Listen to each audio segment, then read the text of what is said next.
O título da pregação é Valiosa e Frágil. Vamos a Mateus capítulo 16, versículo 26. Mateus 16 e 26, palavras do Senhor Jesus Cristo, que diz assim: Pois que aproveitará o homem se ganhar o mundo inteiro e perder a sua alma? Ou que dará o homem em troca da sua alma? Eu tirei um pouco do contexto esta frase, ele vinha falando outras coisas aqui, mas é porque eu quis mostrar apenas esta conclusão. Na realidade, quando ele diz pois, ele está dizendo por quê, então é uma conclusão que ele está chegando, mas eu quero essa conclusão mesmo, para o meu propósito aqui hoje, mostrar que Jesus mostra o valor incalculável de uma só vida humana, quando ele diz o que vale o homem ganhar o mundo inteiro e perder a sua alma. Não é um bairro ganhar o mundo inteiro e perder as almas daquele mundo, ou uma cidade inteira, ou um país inteiro vale mais do que as coisas do mundo. Não, uma só pessoa vale mais do que o mundo inteiro. Esta é uma avaliação, então, do quão valoroso é, aos olhos de Deus, uma só vida humana. Salmo 103 e 14, tem agora um outro objetivo, que vai complementar-se com o primeiro. Salmo 103 e 14, que diz assim: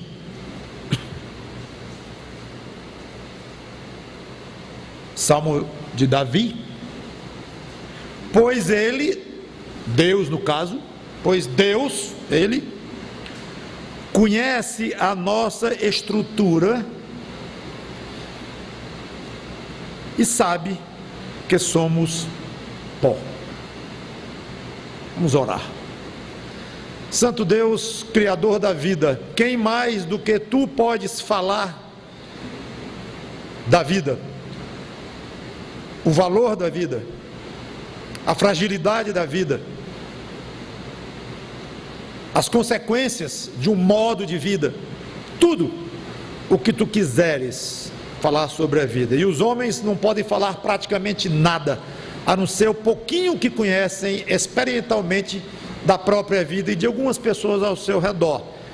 Mas o homem é muito dado a filosofar sobre a vida, coisas que ele não tem nenhuma autoridade, porque ele não criou a vida, ele próprio foi criado e não entende coisa nenhuma sobre a vida, a não ser o que foi ensinado por ti nas Escrituras, e apenas nas Escrituras, porque apenas a Bíblia é a tua palavra inspirada. Então nos ajuda hoje a meditar nestas duas verdades, onde se apoia a vida, ou a filosofia da vida, as verdades da validade, do valor da vida e da fragilidade dela. Nos ajuda no que vamos pensar, colocar e praticar como consequência. Em nome do Senhor Jesus Cristo te pedimos. Amém. Aqui no versículo 14 do Salmo, é interessante, pelo menos na minha cabeça, eu sou engenheiro, além de pastor e pregador, embora não esteja exercendo, mas quando falo em estrutura, eu me lembro logo de um prédio enorme, cheio de pilares e vigas, e por sua vez baseados ou em cima de uma estrutura enorme de alicerce, escondido embaixo do chão, ou então um edifício de aço, que é muito comum hoje, alguma coisa grande, sólida, pesada. Aí quando lemos aqui, ele sabe a nossa estrutura e sabe que somos concreto, somos ferro, somos pedra, nós somos pó. Então, é muito humilhante para um ser humano ouvir isto. Eu acho bom quando a Bíblia humilha o ser humano, metido a arrogante, metido não, arrogante e metido a saber muito mais do que de fato tem autoridade para saber. Seria interessante alguém muito rápido no gatilho, não de um revólver, mas de uma câmera fotográfica, bater uma foto do momento em que uma mãe descobre o filhinho de 2 anos com aquela peça de cristal que pertenceu à bisavó da mãe. A cara de pavor, de susto, de horror, a criancinha de 2 anos com aquela peça tão valiosa e tão frágil. Agora você pega uma barra de ouro, que deve ser muito mais valiosa do que o cristal, uma peça de cristal, e pode jogar no chão a barra de ouro, não tem problema nenhum, porque não quebra, tem muito valor, mas não é frágil. E se for uma coisa muito frágil, mais barata, não tem problema também. Um copo de 20 centavos, não é bom que se quebre, mas a criança ou alguém quebrou, vai lá, compra mais outro, compra logo 10, porque aproveita e renova o estoque de copos da casa, não tem problema, é frágil, mas é baratinho, não faz muita falta. Agora, a questão do cuidado grande vem quando se trata de algo que junta essas duas características, algo muito valioso e ao mesmo tempo muito frágil. Então quero falar de algo que nós carregamos todo dia, você carrega todo dia, de muito valioso, mais valioso do que o mundo inteiro, e algo extremamente frágil. Vocês todos já sabem que eu estou falando da própria vida. A sua vida é muito valiosa e muito frágil. A minha vida é muito valiosa e muito frágil. Estamos no mesmo barco. Deixe-me falar um pouquinho do valor da vida. Mas que valor todo é esse? Que coisa meio exagerada dizer que uma vida, uma pessoa qualquer entre 6 bilhões de seres humanos que tem no mundo, quer dizer que um qualquer que se pegue aí do meio da multidão vale mais do que o mundo inteirinho. Por que tanto valor? Vamos a Efésios capítulo 2, versículos de 1 a 2, que diz assim: Efésios 2, 1 e 2: Ele vos deu vida, falando de Deus, o Cristo, estando vós mortos nos vossos delitos e pecados, nos quais andastes outrora. Por que outrora? Porque Paulo está falando para pessoas agora convertidas a Cristo, que passaram de um estado para outro.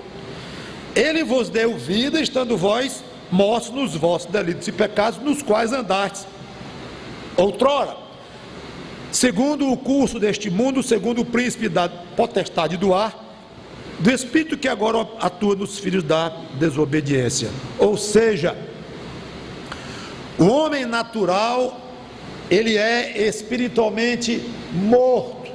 O que é o homem natural, teologicamente falando? É o ser humano da forma como ele vem ao mundo. É isto. Então você olha uma criança que nasceu há 2 dias, ali está um ser humano morto nos seus delitos e pecados. Como é que uma criança de 2 dias pode ter pecado? Ela não sabe nem que existe. Ela trouxe dentro dela o pecado de Adão. Ah, mas isso não faz muito sentido para mim, não. Você pode pensar. É bom você começar a se preocupar, não se faz sentido ou não, mas se você crê. Porque é bom começar a crer. Porque sabe quem está dizendo isto? Deus. Não é o pastor Mauro. Você acha que faz muito sentido isso na minha cabeça? Também? Muito não. Adão peca lá, 6.000 anos atrás, e eu estava com Adão pecando junto, e eu trago dentro do meu coração a nódoa que Adão adquiriu quando ele desobedeceu frontalmente a Deus. Então toda a raça humana passou a nascer pecadora por causa do pecado de Adão. Sim, é assim que Deus vê. Ele viu Adão não só como um mero homem, mas viu como o ascendente de toda a raça humana. Como uma árvore enorme que você olha hoje, você tirou uma foto de uma semente de 1 centímetro de comprimento e diz: esta árvore era esta semente. Então, num certo sentido, quando você olha para uma semente, você pode imaginar uma árvore de 10 metros de altura contida naquela semente que hoje tem 1 centímetro. Então aquela semente, além de ser a própria semente, ela traz dentro dela um potencial tremendo de botar dentro do chão, aguar e esperar que ela nasça, e vai ficar enorme. Então este é um exemplo pobre, eu sei que é pobre, mas que ajuda a entender um pouco como é que Deus olhava para Adão. Ele via a raça humana lá. Então se você estraga uma semente aqui, a árvore vai nascer com problema.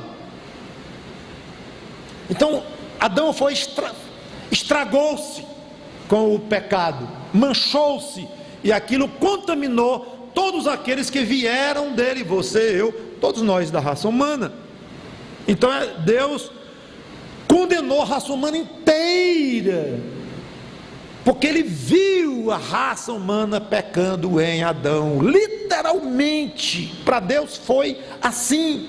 Então aquela criancinha, ela nasce culpada. Agora, até pregadores, que se dizem crentes, têm uma certa vergonha, ou medo, ou intimidação de pregar uma coisa que é difícil para a mente humana alcançar. Então vamos fechar a Bíblia logo, porque é difícil a mente humana alcançar a vida, alcançar como é que você existe, como é que eu existo, eu sei lá, em termos físicos, científicos, não sei explicar. Eu não sei explicar nem como é que eu acendo essa lâmpada. Eu ligo o interruptor e fica aceso aí. Aí você chama um PhD em física e ele explica até um certo ponto, mas do jeito que eu digo não sei, ele vai fazer uma palestra de 1 hora, talvez 10 palestras de 1 hora, mas no final aquele PhD em física vai chegar a um ponto que ele vai dizer assim: não sei. Então ele vai parar. Eu paro antes, porque eu não entendo coisa nenhuma de física. Ele que entende muito, esse muito é nada para explicar os fenômenos que nos rodeiam. Todo mundo chega a um ponto que diz: não sei. Isso aqui eu não sei. Chegou no meu limite. Sempre chega.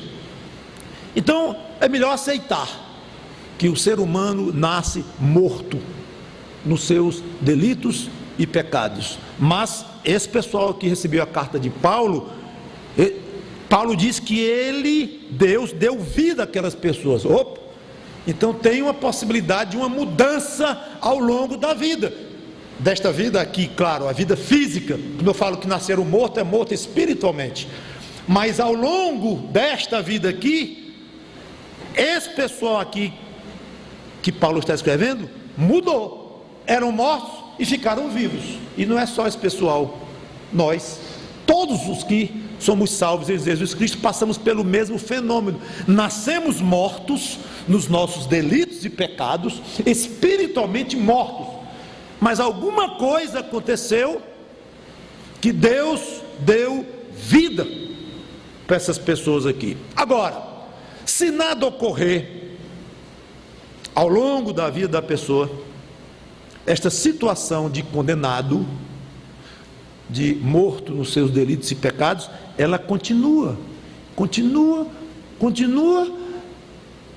até morrer. Nasceu condenado, morre condenado, e aí quando morre, tem o agravante da punição dos pecados cometidos nesta vida. Porque a punição dos pecados cometidos nesta vida não é aqui não, de uma maneira plena. Algumas coisas, claro, são, Mas essa punição que nós vemos aqui, até crentes nesse sentido são punidos também por Deus, já mesmo salvo, mas no andar, no dia a dia. Mas se alguém pensa que o inferno é aqui na terra, por causa do sofrimento e tal, não é nada, não é nada, aqui é um parque de diversão, comparado com como vai ser o inferno.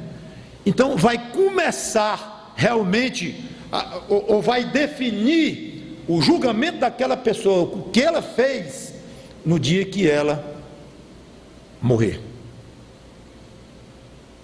A grande boa nova, como Paulo já adiantou aqui, é que esta situação é reversível.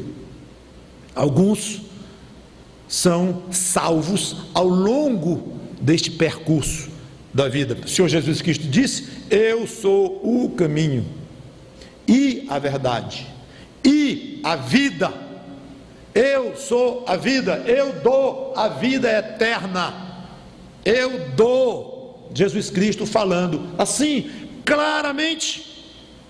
Agora é preciso que o pecador arrependido, crendo que está condenado, conforme a Bíblia ensina, que eu expliquei resumidamente, vá até ele. Vinde a mim, os que estáis cansados e sobrecarregados, e eu vos aliviarei. Ele promete, ele garante, mas vinde a mim. Vou não. Fique com seus pecados, fique com a sua condenação pesando em cima da sua cabeça, e você vai prestar contas com Deus, com o próprio Senhor Jesus Cristo, e já sabe o resultado: inferno, porque não há outra possibilidade.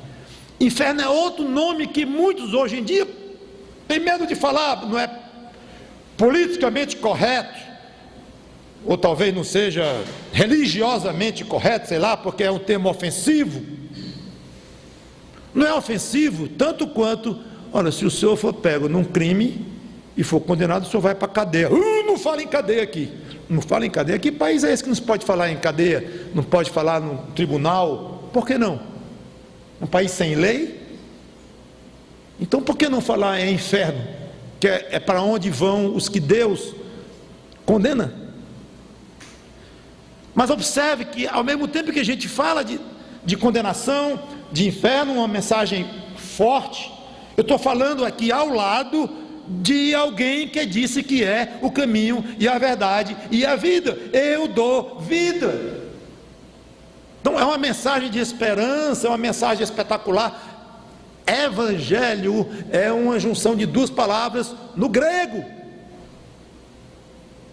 que é uma boa nova, é uma boa notícia. Exatamente, literalmente, evangelho significa uma boa notícia, é exatamente isto. E Cristo diz: vinde a mim, os que estáis cansados e sobrecarregados, ou oprimidos, outra versão, e eu vos aliviarei. Então, neste ponto, eu fiz todo esse arrudeio, não chega a ser arrudeio, mas essa explicação, para mostrar então o valor da vida. É que o tempo que alguém tem para resolver esta pendência com Deus, se vai aceitar o convite de Cristo ou não, vinde a mim, os que estáis cansados e sobrecarregados. Ele disse: vós não quereis vir a mim para terdes vida, olhando lá para os ouvintes dele, uma certa ocasião. Não quereis vir a mim para terdes vida, vocês não querem. Pois bem, quem quer, vai. Recebe vida, como os ouvintes de Paulo, os destinatários da carta de Paulo aos Efésios, receberam vida depois de terem sido mortos. Nós também, todo aquele que crê. Pois bem, o tempo que o homem tem, o ser humano tem para resolver esta pendência fatal com Deus, é exatamente igual ao período da sua vida. Pronto. Agora nós conseguimos provar o valor da sua vida para você. O que adianta, Jesus Cristo diz, você ficar milionário, você ficar bilionário, você aparecer na lista dos mais ricos do mundo, você ser o homem mais poderoso da terra, se você morre condenado e vai passar a eternidade toda perdido, sofrendo horrivelmente. O que adianta? Resolva esta pendência. Oh, mas que pena que Deus só deu até os 20 anos de idade para a pessoa resolver isso, está na Bíblia. Mas quando eu ouvi o Evangelho, eu já tinha 22, a gente tinha passado minha época de resolver isso com Deus. Não. E inclui, faz parte da boa nova do Evangelho, o fato de que não tem idade. Há relatos de pessoas com 70 anos, com 75, com 80 anos, 85 anos, que se convertem ao Senhor Jesus Cristo e se tornam salvos, velhinhos e bebês. Velhinhos na idade física, bebês na fé, novas criaturas em Cristo, deixou de ser morto e agora ganhou vida espiritual. Então o tempo, o período que o ser humano tem para tratar essa pendência com Deus, não é os primeiros 15 anos da vida, ou 20 ou 30, é enquanto durar. Tem um ponto em que muitos escorregam. Hebreus 9, 27 a 28. Vale a pena examinar rapidamente esse texto, que diz assim, Hebreus 9, 27 e 28. E assim como aos homens está ordenado morrerem 2 vezes, certo? 3, quem dá mais? Não é leilão não, uma vez. E assim como aos homens está ordenado morrerem uma só vez. E depois de morrer uma só vez, vem o quê?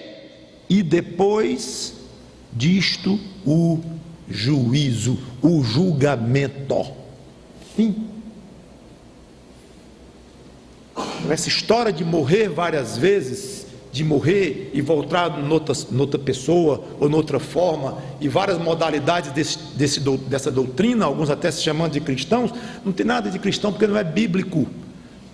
A pessoa vai e volta, não, é uma só vez a morte. Depois disto, julgamento.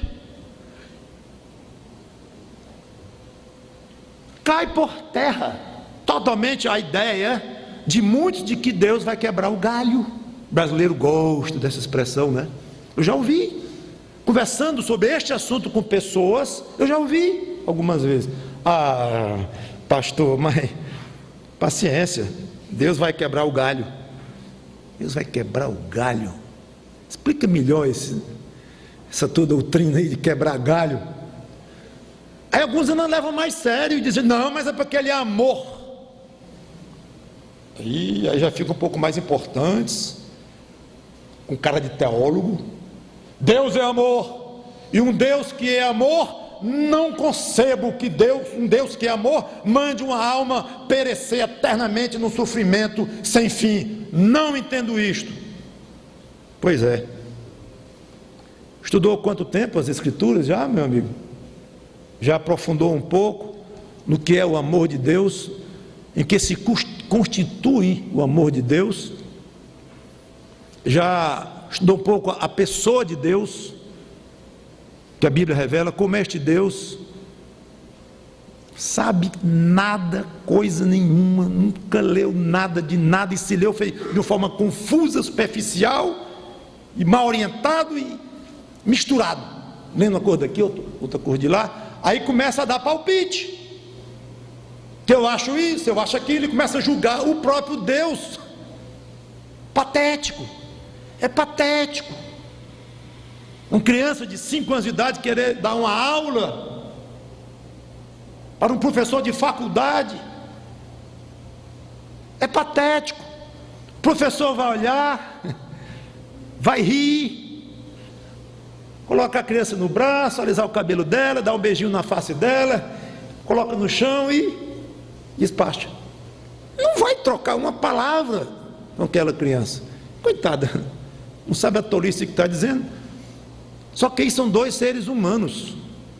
uma criança de 5 anos e um professor de 60, ainda são 2 seres humanos. Por maior que seja a diferença de idade e de cultura e capacidade de entendimento, ainda são 2 seres humanos. Você pega o próprio professor diante de Deus, e é uma distância muito maior do que a dele para aquela criança, porque aí é criador e criatura. Então o homem querer entender Deus e querer julgar Deus e dar opinião sobre Deus é muito mais patético, milhões de vezes, do que uma criança de 5 anos querer dar aula para um professor acadêmico. É muito mais patético. Mas o homem, a maioria pelo menos, nem se dá conta disso, ou finge que não dá atenção, ou não entende, e começa a dizer todo tipo de coisa sobre Deus. Não conhece nem a si próprio, imagina Deus. Então, voltando ao valor da vida, a maneira como o ser humano utiliza a sua vida é tão importante que ele vai ser julgado com base nisto. Romanos capítulo 2, versículos 5 a 10.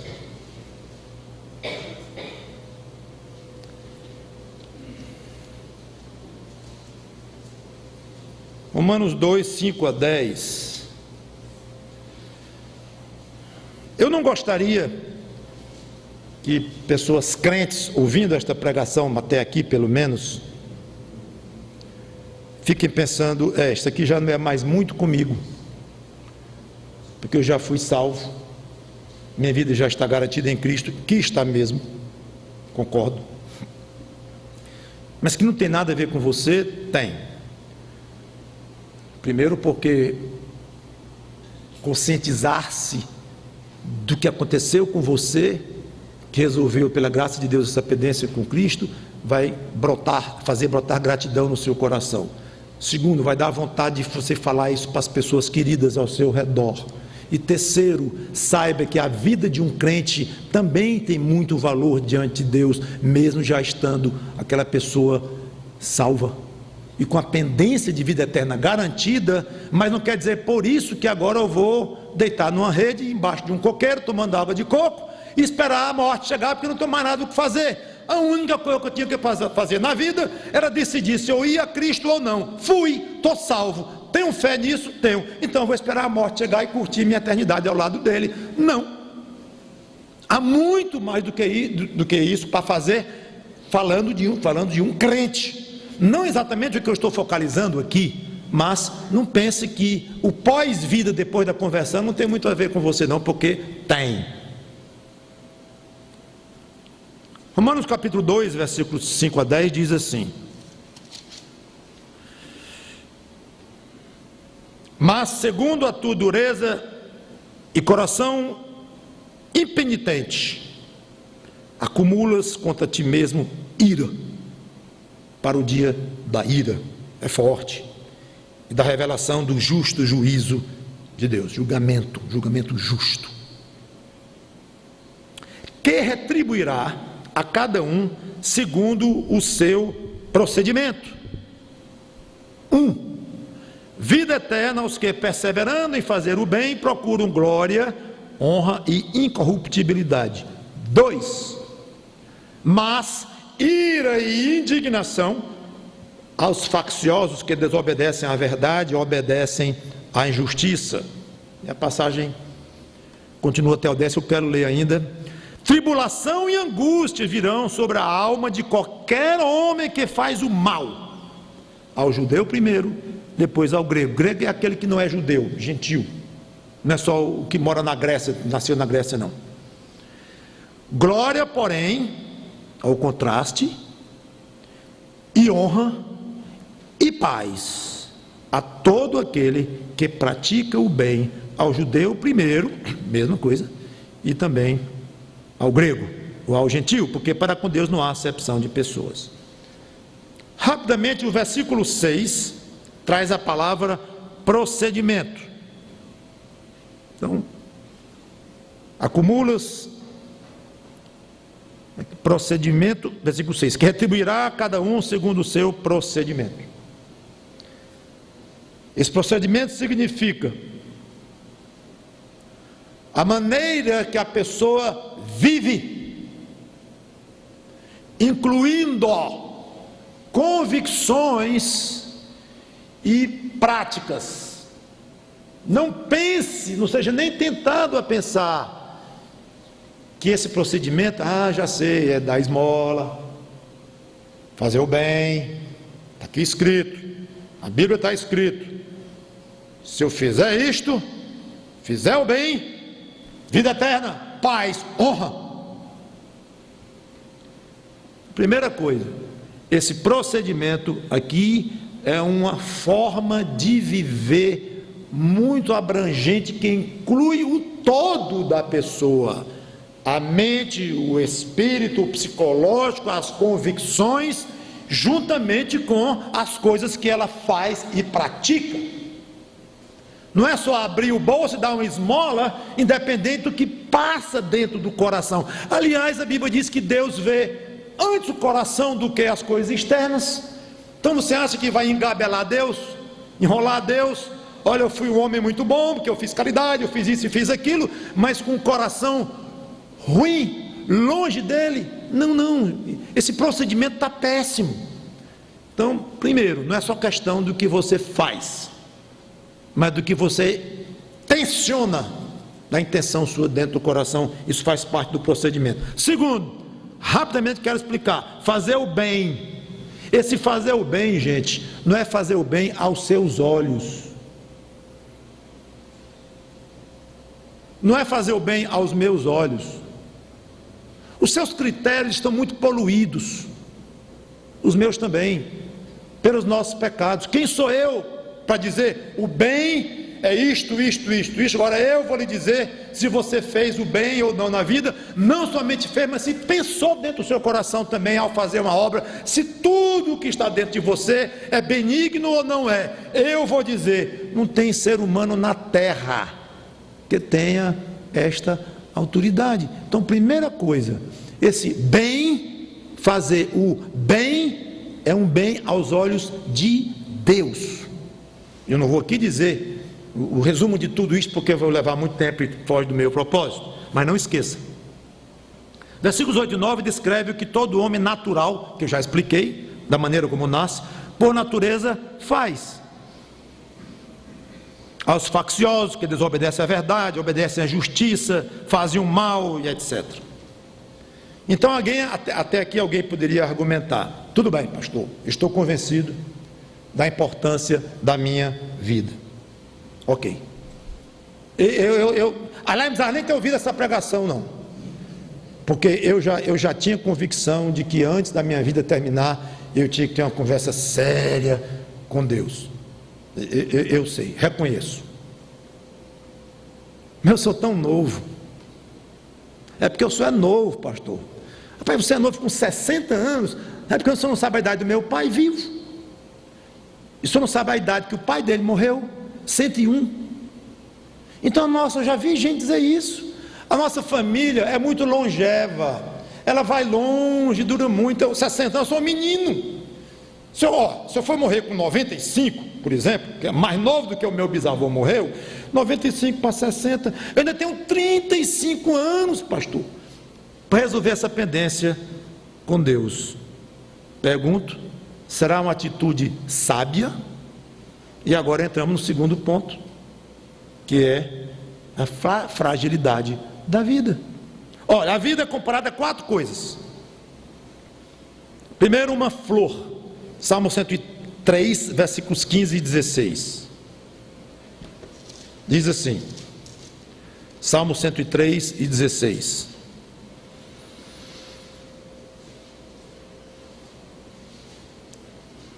Vou ler o 15 e 16. Quanto ao homem, os seus dias são como a relva, como a flor do campo. Assim ele floresce, pois soprando nela o vento, desaparece.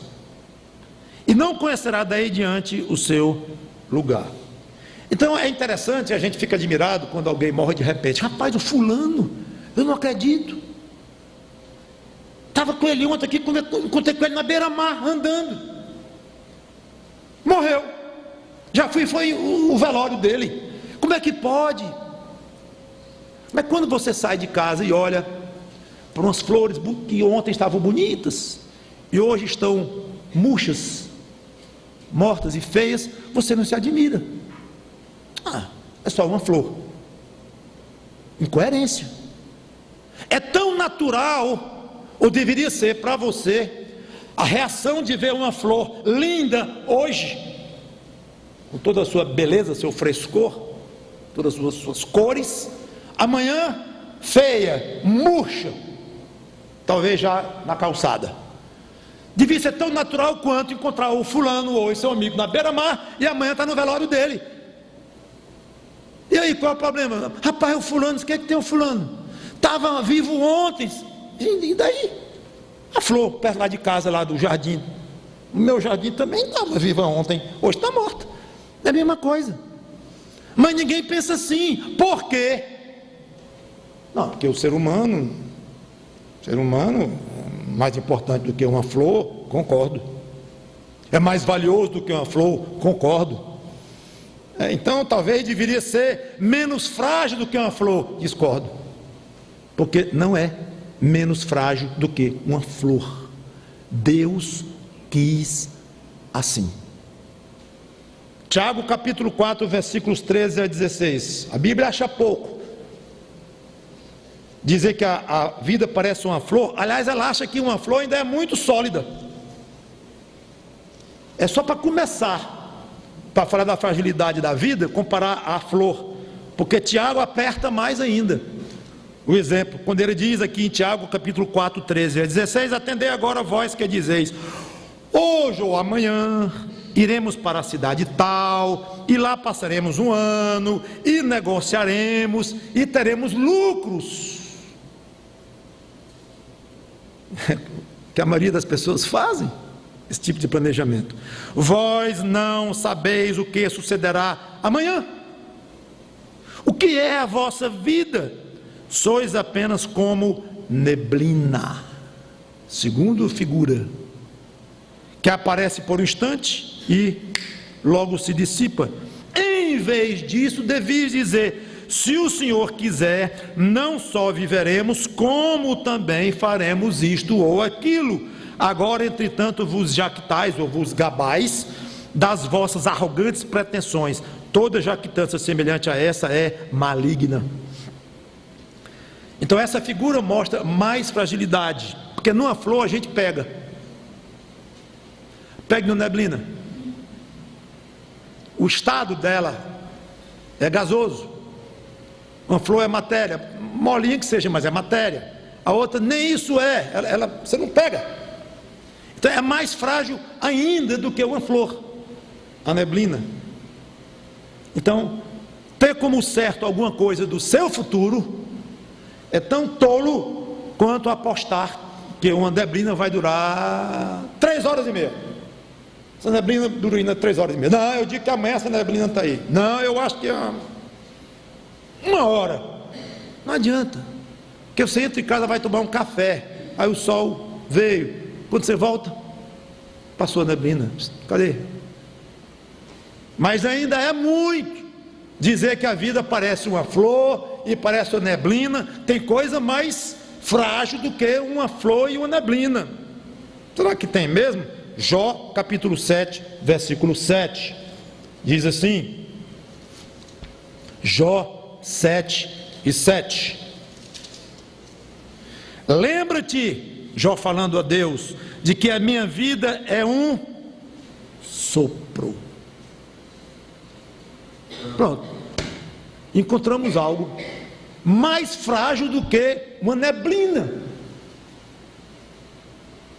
porque essa aqui não se vê, né, matéria, nada, são moléculas em movimento, só isso, não tem mais matéria do que antes.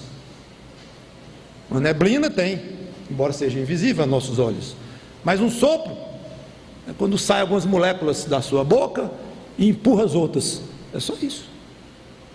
Que ainda é mais frágil. Pois bem, a sua vida, comparar a sua vida a uma planta, a uma flor, ainda é não fazer justiça. A sua vida é mais frágil do que isto. Pois então ela é como neblina. Ela é mais frágil do que isso. Tudo bem. Ela é como um sopro. Tem mais frágil ainda. 1 Crônicas 29:15. A Bíblia, quando resolve humilhar o ser humano, ela humilha com gosto, para o bem, para mostrar a ele como ele está ruim sem Deus e como ele pode estar maravilhosamente bem com Deus. 1 Crônicas, capítulo 29, versículo 15.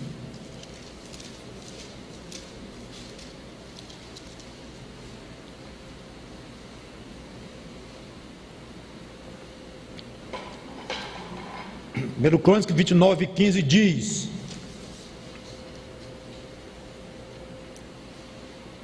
porque somos estranhos diante de ti e peregrinos como todos os nossos pais, como a sombra são os nossos dias sobre a terra e não temos permanência. Esta é a mais humilhante das figuras. Dizendo de outra forma, é a que mais reduz a vida humana, a que mais torna insignificante. Uma sombra não é matéria, nem é gasosa, não tem poder para mover coisa alguma, porque um sopro meu ainda derrubo. Ainda uma coisa leve, ainda faço uma folha de papel sair voando, mas a sombra não tem poder para nada, nem derruba folha de papel, não é matéria, não é sólido, não é gasoso, não é nada. É apenas uma área onde os raios do sol não bateram. É só isso. Então os raios do sol estão batendo no lugar, passa uma pessoa e cobre o raio do sol, e aquela silhueta fica marcado no chão, por exemplo. Ali está a sombra, não é nada, absolutamente nada. Pois a sua vida não é nada aos olhos de Deus. É como uma flor, uma neblina, um sopro, uma sombra. E ninguém tem controle nenhum sobre a própria vida. Além de ser frágil, você não tem o menor domínio sobre ela. Ninguém pode afirmar que estará, ninguém aqui pode afirmar que estará vivo daqui a um dia, uma hora, um minuto. Agora, pastor, isso é um chavão, isso é uma coisa conhecida, é óbvio demais, sei lá, é até tolice ficar repetindo isso. Ninguém sabe se vai estar vivo daqui a 2 dias, coisa desse tipo. Tudo bem, pode ser óbvio mesmo, mas por que as pessoas vivem como se não fosse tão óbvio? Merece a pergunta, porque eu reconheço que é um chavão, reconheço que é óbvio, reconheço que não há a menor necessidade de eu informar a você que a sua vida não tem garantia de 2 horas, de 2 minutos. Eu sei disso. E por que eu digo? Para mostrar algo estranho. É que você sabe disto e provavelmente vive como se não soubesse. Não soubesse que a sua vida é delicada como um cristal fino, como as asas de uma borboleta, como um pedaço de papel queimado, como uma neblina ou como um sopro. Você tem vivido, quero deixar essa pergunta, de uma forma coerente com essa verdade? Claro, pastor. Estou atento à minha vida e sei que ela é frágil. Eu tenho cuidado dela. Aliás, eu tenho cuidado de tudo que é meu, até de uma caneta Bic. Eu tenho cuidado. Quanto mais da minha vida. Tudo bem, eu não questiono o seu cuidado com a caneta, com as suas roupas, seu carro, sua poupança. Mas insisto no fenômeno estranho que quando se trata da vida, que é de longe o bem mais precioso que você tem, juntando a sua caneta ou canetas, o seu carro ou os carros, ou o seu imóvel ou os seus imóveis e os seus milhares ou milhões, Juntando tudo isso, a sua vida é de longe o bem mais precioso. Mas, de uma maneira inversa ao cuidado que você tem com as suas coisas, com o automóvel, levando para consertar, levando para a oficina, e com o dinheiro, a sua poupança, olhando quais são as tendências, bota em ação, bota em dinheiro, compra ouro, não sei o quê. Por que que não presta tanta atenção para investir na vida? Para quando chegar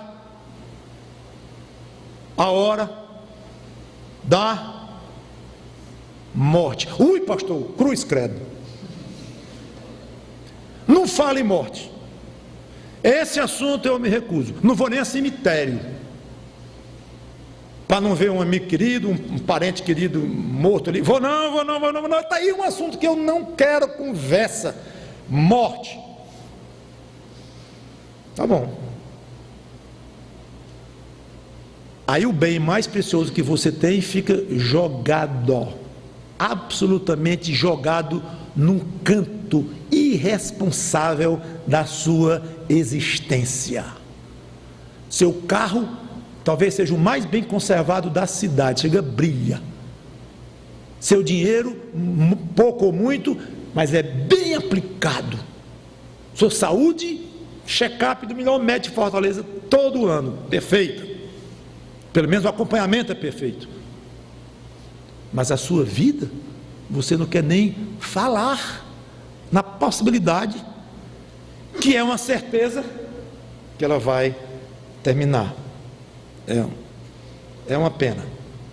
É um tabu que as pessoas têm. Mas eu insisto, fique atento para ver como é que está reagindo contra essa pendência.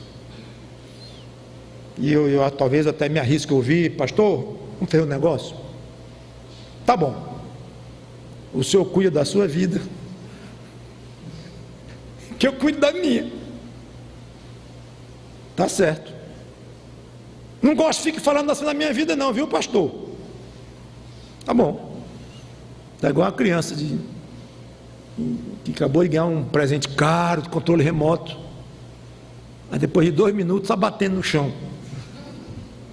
Aí o pai vem ou a mãe, toma. Aí a criança irritada diz: o quê? É meu. É exatamente isso que a criança diz: é meu. O pior é que é mesmo. É dela, o aniversário foi dela. É dela. Mas ela fica irritada. E o pai fica com pena. Porque o filho não tem a menor noção do que ele está fazendo. Ele não sabe. Com pena ou não, ele toma. Porque sabe que é o melhor para a criança, que ele vai destruir. E ainda educa. Destruir uma coisa cara, como se fosse um papelão. Ou seja, em todos os aspectos é para o bem da criança. Então o pai faz. Sabe de uma coisa? Já estou encerrando. Eu já tive muita vontade de chegar para parentes muito queridos, amigos, dizer assim: fulano, me dá aqui a rédea da tua vida, deixa eu tomar conta dela, deixa comigo. Mas não podemos fazer isso. Por quê? Porque essa pendência é absolutamente resolvida de uma maneira individual. Então, que dá vontade de dar, me dê. Você não está cuidando da sua vida, eu estou vendo. Então o que nós podemos fazer? E eu encerro com a última passagem. O que Paulo fez, no caso os compatriotas dele, que eram os familiares, os amigos dele eram judeus, então podemos aplicar por nosso próprio ciclo de amizade, de parentesco. Romanos 9, de 1 a 13, ele diz: eu digo a verdade em Cristo, não minto, testemunhando comigo no Espírito Santo a minha própria consciência. O que é, Paulo? Eu tenho grande tristeza e incessante dor no coração. Não é infarte aqui não, aqui é uma dor no coração espiritual, no espírito, na alma dele. Diga: dói na minha alma. O que, Paulo, que dói tanto? Porque eu mesmo desejaria ser anátema. Anátema é afastado, excomungado. separado de Cristo, olha que coisa forte, por amor de meus irmãos, meus compatriotas, segundo a carne. E a passagem continua. Então ele tinha uma dor no coração por aqueles amigos e compatriotas dele. O que ele fez? Duas coisas. Primeiro, pregou muito para eles. Aliás, leia o livro de Atos, que vai ver que o costume dele não tinha jeito, era um costume muito arraigado na mente de Paulo. Chegava na cidade, ia para a sinagoga, onde estavam os judeus reunidos. Muitas vezes ele era expulso de lá e ele ia pregar para os gentios, os não judeus, mas ele sempre ia para os compatriotas dele, pregar. Então a primeira maneira de você mostrar essa dor no coração por aquele que está ao seu redor, que você tem vontade de pegar a rédea da vida dele na sua mão, mas não pode, porque Deus não permite, cada um dará conta de si próprio, então fale de Cristo para ele. Segundo, Paulo orava. Não vou ler, está lá em Romanos 10:1, mas em outras passagens muitas, que Paulo orava. Então ore pelos seus queridos. Seria muito bom se as pessoas entendessem que quando nós falamos essas coisas, não é para tentar arrancá-las das suas respectivas religiões, embora isso possa acontecer como uma consequência natural da conversão da pessoa, não que é nosso propósito, absolutamente. Não é para que venham aumentar o número dos presentes ou dos participantes, dos membros da nossa igreja, embora isso pode vir a acontecer, mas não é por isso. Não é pelo prazer de nós provarmos que estamos certos. Está vendo? Olha, eu provei que minha doutrina é a correta aqui na Bíblia, a sua não era, estava no lugar errado e tal, aquele prazer. Não é por isso, embora dê prazer falar a verdade, claro, e dá prazer tirar alguém que está envolvido em algo que não é verdadeiro, mas não é pelo prazer que nós fazemos isto, é por amor. Só isto, por amor. Então, se alguém reagir mal quando você estiver alertando, cuide da sua vida, coisa desse tipo, você pode pensar, se imagine vendo uma pessoa atravessando uma rua perto de uma esquina, e eu estou numa posição tal que eu vejo um carro em alta velocidade, vai dobrando aquela esquina e vai pegar em cheio aquela pessoa que não está vendo. Qual a reação que eu vou ter? A tentativa de gritar e dizer cuidado, e uma angústia, se eu não conseguir fazer isto porque estou muito longe, a voz não sai, eu estou rouco, por algum motivo eu vejo o que vai acontecer, tento fazer alguma coisa, gostaria de todo o meu coração, mas não posso, pois meu amigo, essa angústia é a que eu sinto por você, e ainda numa medida muito maior, porque ali não é só um atropelamento que vai causar talvez uma bacia quebrada, uma perna quebrada, ou até uma morte física, mas aqui eu estou falando de morte eterna. E tem uma coisa, a angústia que eu sinto por você é real, existe, mas não mata. Mas uma batida de carro mata, no caso físico. Ou seja, a angústia que eu estou sentindo por você, sem poder pegar a rédea da sua mão, da sua vida na minha mão, ela maltrata, mas não mexe na minha vida espiritual. Eu estou seguro em Cristo, você não está. Então, se alguém tem que reagir com humildade nisso, com largueza, não sou eu, é você que está sendo alertado. Então, que Deus ajude as pessoas sem Cristo a prestarem mais atenção ao perigo que estão correndo em deixar a sua vida sem acertar as contas com Deus. E nós crentes, como já comentei rapidamente, que nós valorizemos mais as nossas vidas agora salvas, mas agora colocando-a totalmente ao serviço do Senhor Jesus Cristo. Vamos orar. Obrigado, Senhor Deus, pela Tua palavra, que Teu Espírito Santo tenha me dirigido ao proferi-la, e que tenha entrado nos ouvidos, nos corações, e que o efeito dela seja de acordo com a Tua vontade, que sempre é benigna. Em nome do Senhor Jesus Cristo, te peço e te agradeço. Amém.